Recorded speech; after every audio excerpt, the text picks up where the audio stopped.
وطن تراشه مسافر اشنا دلته هوا دلته اوبه ښکلي دي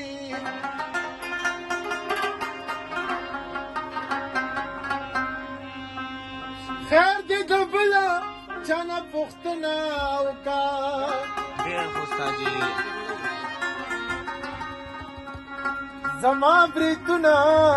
ستا باڼه ښکلي دي او بت پرست نه یم چې ځان سره بوتان ساتم او بت پرست نه یم چې ځان سره بوتان ساتم نه مې تصویر ساتم نه دې تصویران ساتم بت پرست نه یم چې ځان سره بوتان ساتم نه مې تصویر ساتم نه دې تصویران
उसका जी 150